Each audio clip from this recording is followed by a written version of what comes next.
just go on and tell us about all about US scholarship and schools. Okay. Give me 1 second here.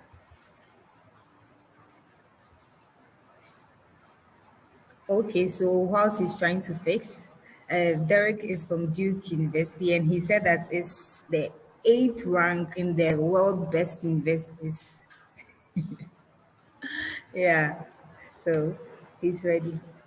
Okay. So thank you everyone for having me. I'm just going to talk about US admissions, um, both undergraduate and graduate studies. Okay, so I'm going to sail through this really quickly because Barbara has touched on a lot of similar points that you know, you can double dip with US admissions and American US admissions, okay, Canadian and US admissions. So I'm just going to go really quickly. If you have a pen and paper, you can jot down certain things. I'll elaborate where I need to elaborate, and yeah, let's get into it. So in the US, for those who are interested in pursuing undergrad and getting scholarships for undergraduates, you either have to take the SAT or the ACT, okay? There's no real preference between the two of them. Usually people take the SAT because they say it's easier. That is your own preference. If you took science, if you're a science student in undergraduate, sorry, if you're a science student in your high school, like I was, you just take the ACT. It's really easy with the science component, but the SAT is just math and English, okay? So that's 4 years undergraduate, and you can take the GRE or the GMAT for your master's or your PhD program, okay? Usually people take the GRE for both the master's and the PhD. And the thing about the US is you don't need to have a master's before you can apply for a PhD. You can just go directly into your PhD program. So if you finished university in KNUST, Legon, whichever university in Ghana, you have a first degree, you can apply directly into a PhD program in the US by writing the GRE, okay? And even right now, a lot of schools are waiving the GRE, so you can literally just apply the transcripts and some other things I'll just list on later on, okay? So the bachelor's program. So if you finish high school and you want to attend school in the US, you just need the SAT or the ACT, like I said, you need the transcripts. So if your school doesn't give transcripts, you can just compile a list of your terminal reports from Form 1, Form 2, Form 3, and send it to the school and have them, generate a GPA from that for you, okay? You're gonna need your WASI, you're gonna need recommendations. So as a general art student, visual art student, business student, science student, home econs, I believe, you need recommendation letters. So from teachers that taught you in school, if you can get a recommendation letter from your headmaster, that would be really cool. Your guidance counselor, that is also preferable. Okay, so recommendation letters are very important when it comes to your bachelor's because they give the school an idea of who you are as a student, who you've been, what things you've been through, and your conduct in class. Okay. Your essays are really important because they see you doing, oh, I wrote the SAT, oh, I have a very good GPA from high school. My YC was 6As, 7As, 8As, whatever. Okay, but they need to know who you are as a person. So your essays really come in here and they really describe you. The admissions office, they want to be able to have a conversation with you through your essays and probably just continue the conversation when you arrive on campus. Okay, so your essays are really, really important. So do not slack on your essays. Extracurricular activities are also very important because the school doesn't just want someone who is book long, someone who just like, I'm studying. No, they want someone who's engaged in sporting activities. They want someone who's engaged in clubs, someone who was a prefect, maybe a health prefect or school prefect or something. You're doing something outside. You have an NGO, you have a student organization, you have a church group that goes out to teach students after school every day. Those kind of things are really interesting to American colleges, right? Then let's do this. So the procedure for applying to the schools in the US, we have the common application. The common application allows you to apply to 20 schools at the same time without paying an application fee. So the master's program, you pay application fee. Master's programs usually apply through the website, but with the undergraduates, you can apply through Common App. And Common App allows you to apply to 20 schools, maximum of 20 schools. You write the essays, write one simple essay, Sometimes those kind of essays take about 3 months to write because you need to be able to review it and review and review. So those things are rather difficult, but then the essay is very important too, so don't slack on that. If you apply through the website, then sometimes you need to pay application fee, or you can just tell the school that, hey, I'm a broke or I'm a poor Ghanaian student. I don't really have money to pay $60 to the schools I'm applying to for application fee. So you tell them that, the school will be like, oh, okay, sure thing, we'll waive it for you. So you won't be asked to pay for the application to the school. Testing is one of the important things. So you can take the regular SAT or the ACT, okay? And also understand that you're not just applying from Ghana to the school.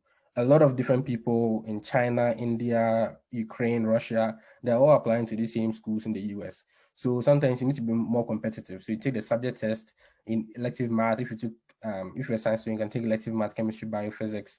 If you're a business student, I'm not sure there's advanced subject test for business people. I believe there should be, but for the general art people, I know there's like subject tests in literature, French, and some other subjects. Okay, so you can look those up if you are interested in taking those, but those are not really important. Okay, but sometimes it just helps you give you a competitive edge. And studying for this kind of exams. So for me, I took an entire year. So that's why I said the entire process takes about 9 to 12 months. So we are starting now in September, and in August, if everything goes through for you, you're going to go to school in August next year. So that's about 11 months. Okay, so you are starting now. So for me, I used this period of time to, like, when I was applying, to be studying on my own, reading every day, solving questions, all of these kind of things. But people want to go to test preps. If you want to go to a test prep agency, you can go to those people. They'll charge you a lot of money and will help you study for the SAT. Okay. And if you're interested in writing the SAT, you need a passport. It's like one of the most important things. So right now, if you are intending on applying to these colleges, please put in your passport application. I didn't at the time. I didn't know that the passport was like that much of a requirement. So when I went to write my SAT, I was bounced. It didn't allow me to write the SAT. So I had to re-register for the SAT again and take it when I had my passport. Okay, so please. Let's go to the next one. So graduate studies again. The requirements: you need a GRE, GMAT, MCAT, or LSAT. The MCAT, you cannot write MCAT from Ghana. You need to write the MCAT from South Africa. That's the only test center in the entirety of Africa. Sorry, please, you have 3 minutes for the presentation so that we can ask more questions. You have what, 3 minutes? Yes, so that we can ask more questions. Okay, so I'm just going to sail through this, okay? Thank you. So again, transcripts, WASI, if you have WASI results, sometimes it helps. You need a transcript from university, okay? You need a recommendation letter from your professors. You need the essays, your personal statement or your research statements, okay? Statement of purpose and personal statements. And please, as Barbara said, email your professors. Please, your professor, the one who's going to give the scholarship, is the one who's going to cover your studies and all of those things. So please email your professors, okay? Going in, so the website application, so very similar to the SAT one I just talked about. So just look at these ones. So website, usually for graduate applications, it's usually websites. You can't really do a common app. Website, individual schools, you pay application fee, probably $60 to $90. Okay, testing, take the GRE or the GMAT or the LSAT. You can also take subject test in GRE, but those are not very common. Okay, that is if, like, maybe in your school you did maybe biochemical engineering, but the one particular course, maybe biochemistry 101, was really hard for you. So you want to tell the school that, oh, me, I've really learned the thing. So you take a subject test GRE, but those are not really common. Then you can do a self-study and also get a passport. Mastercard Schools. I know a lot of you are very interested in Mastercard Schools. So basically the very same format for both undergraduate and graduate studies. Your WASI or your WASI, so Mastercard Schools are not just in the US, they're all around the world, okay? Some of them will just require WASI, some of them will be like, okay, let's take the SAT, some of them will require both. So be very careful about that. Your transcripts, the website application. Most Mastercard Schools are purely website applications.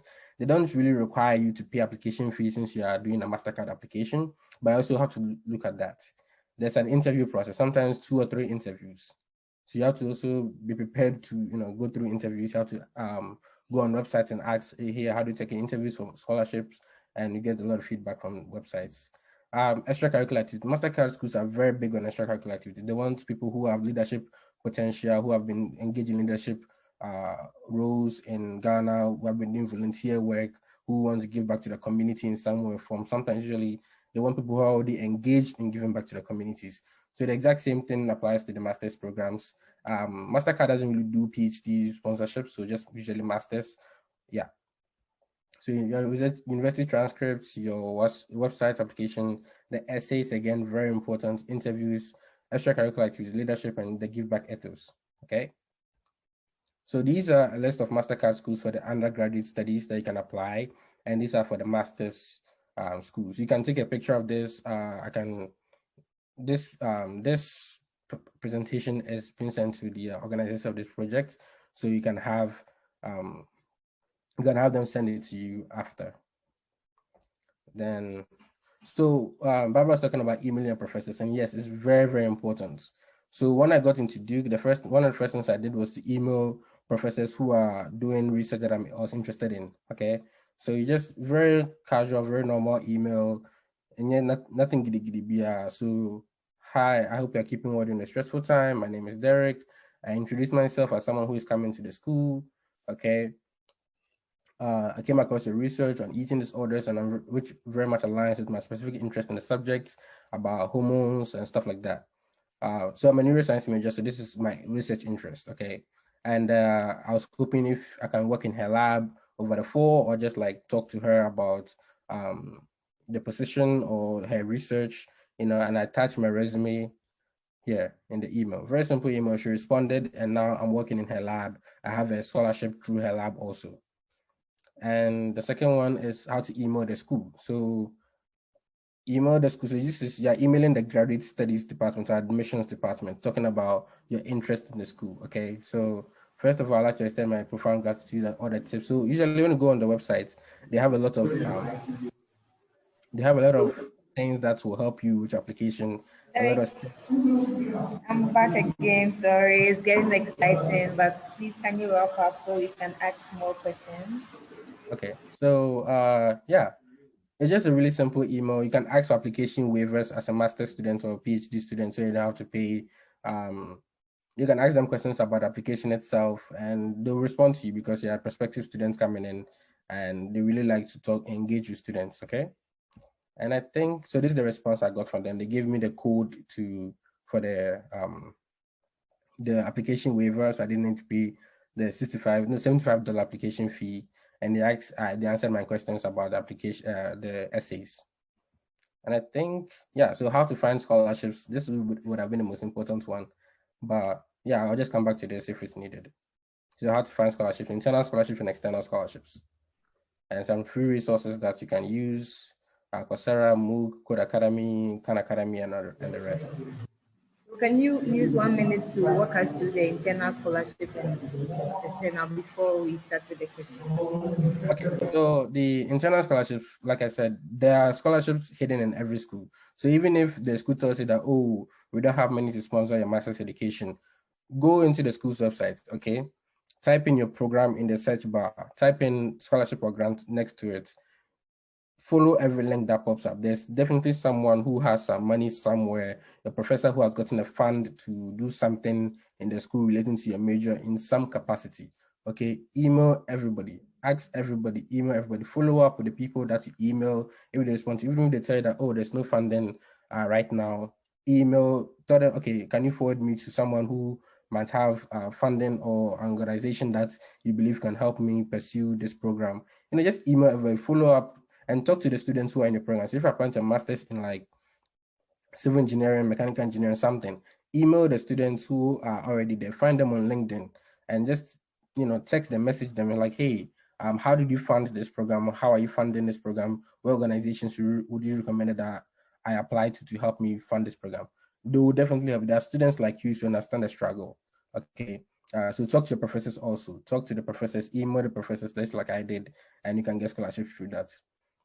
External scholarships. Okay, she said external scholarship. So okay. All right, thank you very much, Derek, for the presentation. This is very detailed.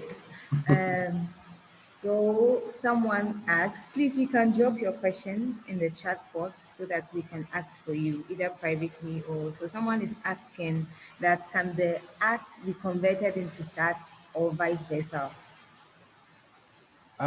So you either take the SAT or the ACT.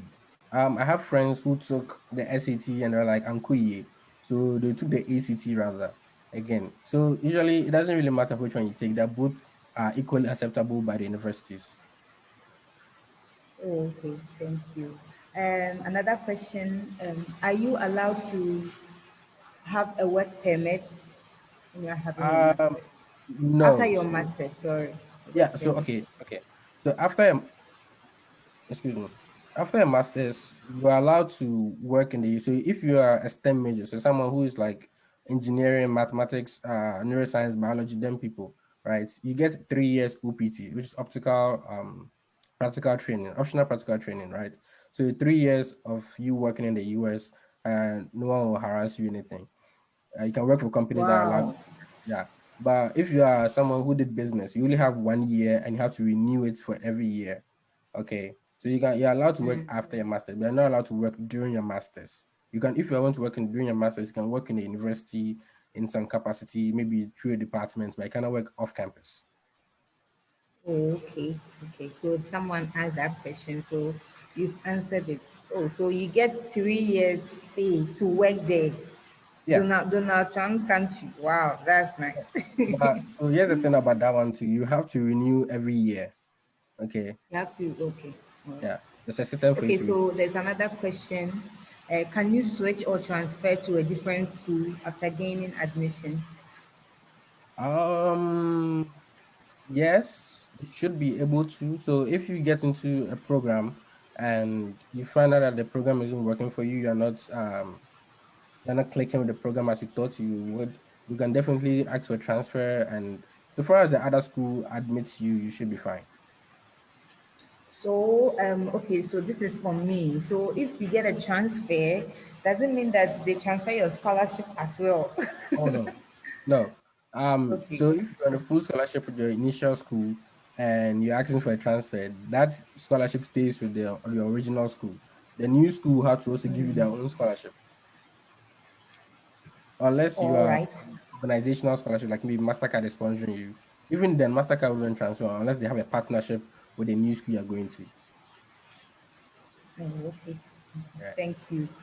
So can you expand more on the external scholarship? Because I want to know more. Okay. So the external scholarships, I created a list of 278 external scholarships around the world, and what I realized that a lot of a lot of organizations have scholarships that are available to them, but they don't publicize these things. So what I did, I created a spreadsheet I created a PDF of all of these scholarships with the links there, and I created a spreadsheet of like how these things work. So what you do is you create a spreadsheet, then you list down all the scholarship that applies to you. So these are scholarships around the world, so it applies to everybody in the world.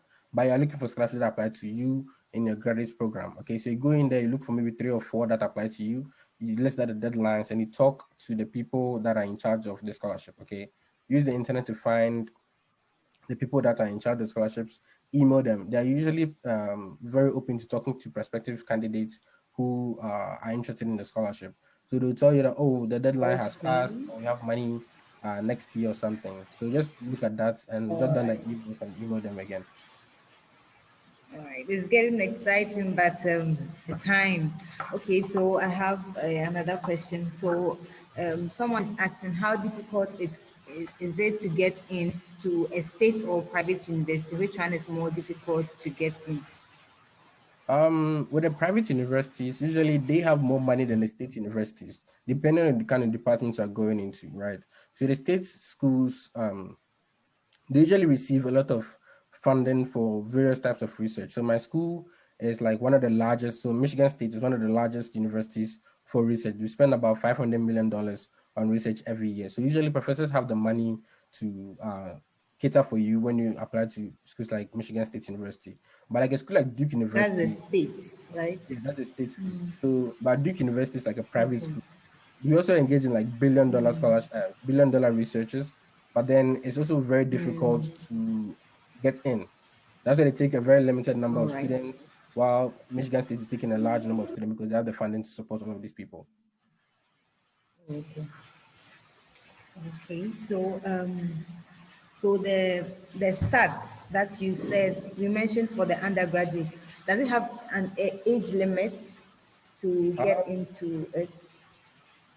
I think there was an age limit of about 25, but then I think you should be able to circumvent that. So if you're above 25 and you want to take the SAT and start your bachelor's degree, you just talk to the school like, hey, this and this happened in my life. That's why I've been delayed in obtaining, a bachelor's degree. Okay, and I really want to do that. So your school would allow you to take the SAT, and then we'll send a letter to the U.S. Embassy, the consular office, explain your situation. Does that make sense? Okay. Okay. Yeah. Yeah. So what about the STEM programs and non-STEM programs? Can you talk to us about it? So the STEM programs, let's see. um Engineering, mathematics, sometimes I think a bit of human resources also. So the STEM programs usually science, math, English, science, math, science, technology, engineering, and mathematics. So those kinds of programs you get in, usually there's sort of funding for them. So people, they need TAs, they need great assistants, and people that they will sponsor to teach their own students. Okay, so this is very important for they're very important for the US schools because they need people to teach the undergraduate. So when you come in as a STEM teaching assistant, you'll be teaching students in your spare time, or you'll be paid to teach them in the US. Okay. If that makes sense, yeah. Okay. Oh yeah. Okay. So Bernard, yeah, he said he will share his PDF with us, Derek, right? He said Yeah, he will so I share can his send it to PDF. you, or I can send it to Nanaya with a PDF for the scholarships, or you can just hit me up on LinkedIn and I'll send to you directly. Yeah. So his LinkedIn name is Eric Jamna, Derek Jamna. So you can just search for some fun. He says he's a nice guy, so you can search for this him there. Okay, so time is up, and thank you so much. Thank you because the time was short, but you shared a lot.